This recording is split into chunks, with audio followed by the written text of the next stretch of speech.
Welcome back to Culture Commentary. It's your boy Rami J.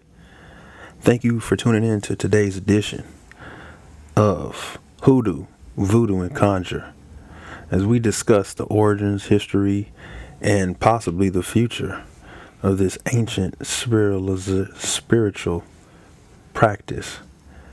We seek to clarify some of the misnomers and falsehoods associated with the teachings.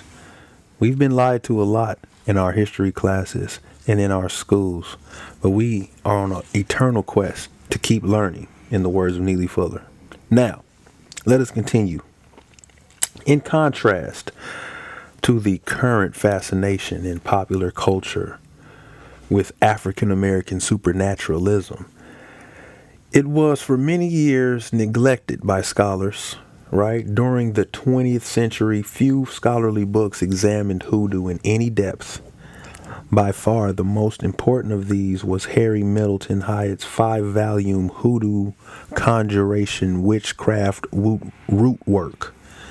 Now, this impressive work, however, was simply a massive compilation of interviews with believers and practitioners, rendering it of limited value to general readers. To be sure, academics did not entirely ignore conjure. Several articles in the Journal of American Folklore and elsewhere treated hoodoo as something worthy of study. Likewise, many folkloric, historical, archaeological, medical, and psychological texts included sections about African American magic. Nevertheless, there was no attempt to synthesize this scattered material. All right, voodoo, an African American religion once found in the Mississippi River Valley, received even less attention from serious researchers.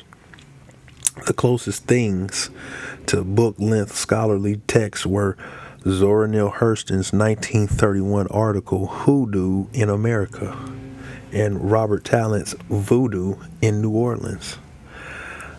Neither is a reliable source because of their authors' penchants for exaggeration and fabrication. The reasons for such neglect run the gamut from white prejudice to black embarrassment over what many continue to see as a negative aspect of African American culture. Fortunately, since the turn of the 21st century, the gap in the scholarship associated with hoodoo and voodoo has shrunk. And since 2001, right, 3 full-length academic works have outlined a history of conjure. Other recent works have addressed specific aspects of hoodoo, most notably the lives of famous practitioners. And this changing academic atmosphere is a consequence of the wider acceptance of conjure that's quietly permeating American society, y'all. Unfortunately, there remains a sharp divide between conjure and voodoo scholarship and the general reader, who is more likely to encounter old fables of diabolic hoodoo or new myths, lies depicting conjure as an early vehicle for civil rights. Hoodoo, Voodoo, and Conjure, a handbook, describes the practice, history, and study of conjure on the subject. Now, conjure, the practice, terminology. The practice of African American magic has a distinctive terminology. Most important are the multiple names by which it has been known. During the 19th century, conjure was the most prominent term. It was originally an English word that denoted a practice of calling up and controlling spirits. African Americans adopted other English terms to describe their supernatural practices. A few, such as cunning and tricking, were still in use during the first half of the 20th century. The term root work, which remains popular along the Atlantic coast of the Lower South, is likewise of European origin. Other names for conjure have African roots. For instance, blacks from Georgia and South Carolina once commonly spoke of supernaturalism as gopher or gopher, a term probably of West Central African origin. Mojo and Jomo, sometimes used to describe conjure, likewise have an African genesis and are today most popular in Mississippi and Tennessee. All right. Scattered reports also speak of some African Americans calling their magical practices by terms like OB and Ober, words akin to obey, the Jamaican word for African derived magic.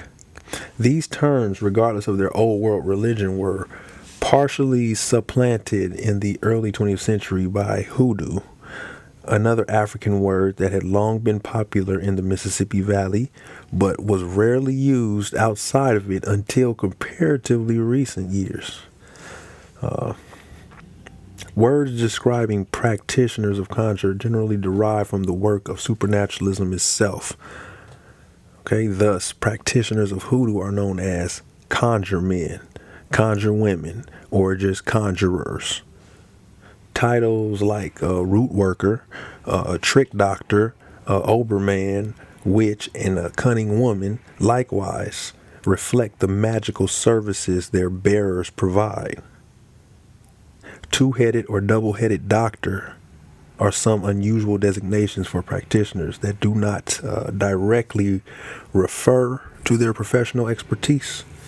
According to most scholars, the term refers to practitioners' possession of both natural and supernatural knowledge.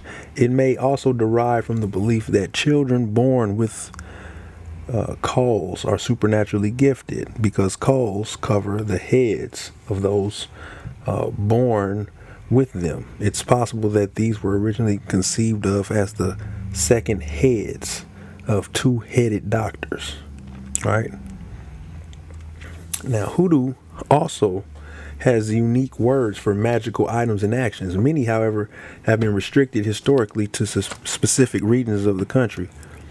For instance, New Orleans, in the New Orleans area, Zin or Gris and Wanga were names for different classes of charms. Zin referred only to positive charms, whereas Wanga and sometimes Gris described the harmful variety. Around Mississippi, Tennessee, female believers carried what was called nation sacks.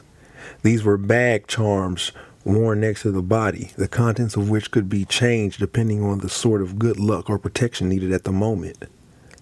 Yet another term with a limited area of usage was a luck ball, a Missouri word describing a magical ball that was usually enclosed in a small bag. Although these terms were once confined to small portions of the South, they may now be encountered well beyond their original range because of the rise of male